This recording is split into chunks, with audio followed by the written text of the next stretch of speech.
Akhirnya kita bisa menyimpulkan bahwa KPK di bawah pimpinan Firly Bahuri tidak segarang yang bisa kita bayangkan.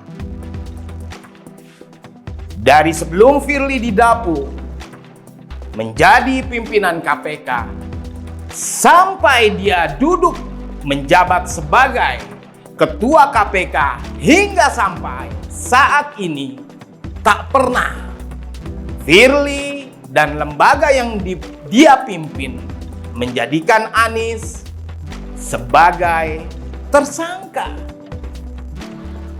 Dari kasus kelebihan bayar, anggaran fantastis lem Aibon, hingga bermiliar-miliar, semuanya menjadi ambyar. Dan telinga kita hanya menjadi media yang mengkonsumsi berita tentang janji-janji Firly yang seolah ingin tampil sebagai pemberani, tapi tak punya nyali untuk membongkar indikasi korupsi yang terjadi di internal pemerintahan Provinsi DKI.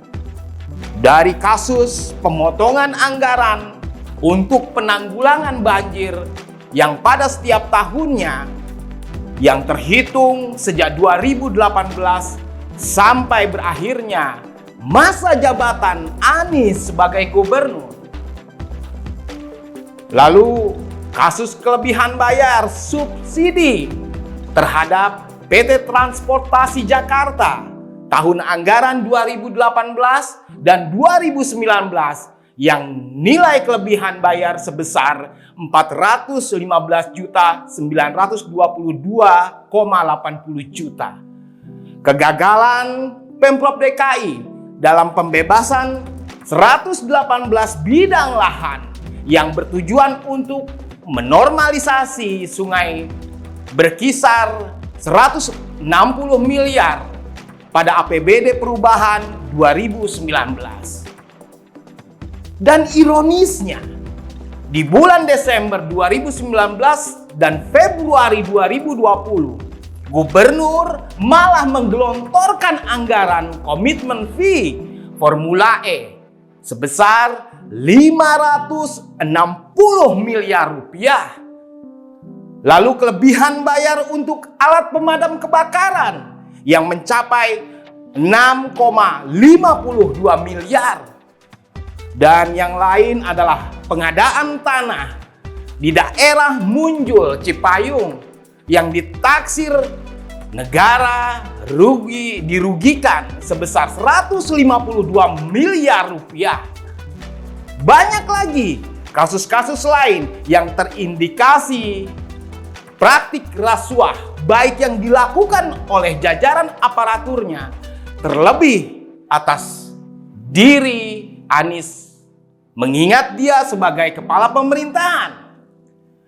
Namun, sampai habis masa jabatan Anies sebagai gubernur, tidak ada satupun delik yang mengarah kepadanya, kecuali atas kepala dinas yang tugasnya dan fungsinya membantu, merumuskan, dan melaksanakan urusan pemerintahan dalam hal teknis yang tentu saja berdasarkan arahan dan instruksi. Siapa lagi kalau bukan gubernur? Apa yang sebetulnya terjadi di internal KPK?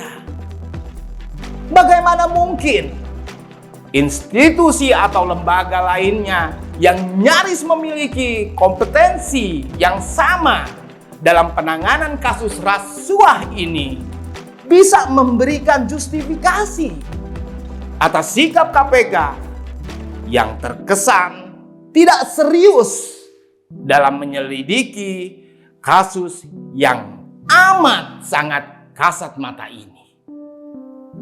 Bisakah diterima jika KPK beralasan belum mempunyai cukup bukti? jika rentang waktu yang ada tidak satu pun memiliki keputusan hukum yang jelas. Terlebih menyangkut sejumlah kasus yang sangat jelas unsur mens reanya.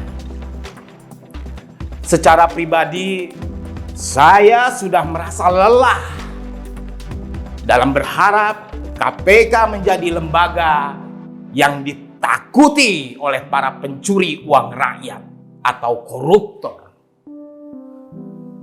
Sampai akhirnya saya mendapat berita yang membuat darah setiap orang mendidih jika mendengar kasus ini.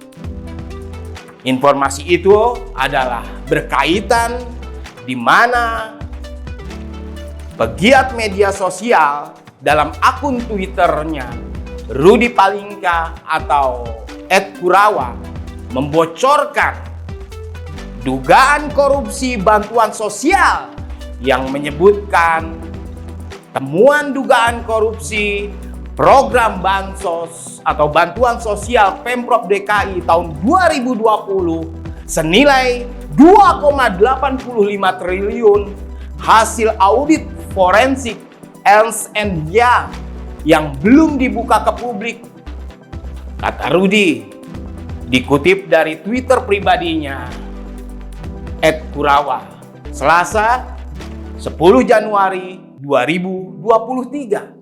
Rudy Palingka atau @Kurawa mencurigai adanya permainan antara pemerintah Provinsi DKI Jakarta di bawah pimpinan Gubernur Anies Rashid Baswedan dengan pejabat Perumda Pasar Jaya. Hal itu terkait bantuan sosial DKI yang ternyata tak sempat tersalurkan ke masyarakat. Dijelaskan bahwa Pasar Jaya mendapat porsi senilai 2,85 triliun untuk menyalurkan bansos. Namun dalam perjalanannya terdapat masalah karena ada sekian banyak barang yang mengalami peristiwa unknown atau shrinkage atau kehilangan yang tidak diketahui yang diduga akibat banyak modus surat jalan yang double dan lainnya. Mari kita saksikan bersama apa yang bisa dan akan dilakukan lembaga anti rasuah yang di bawah pimpinan Firly Bahuri atau KPK yang mandul. Merdeka!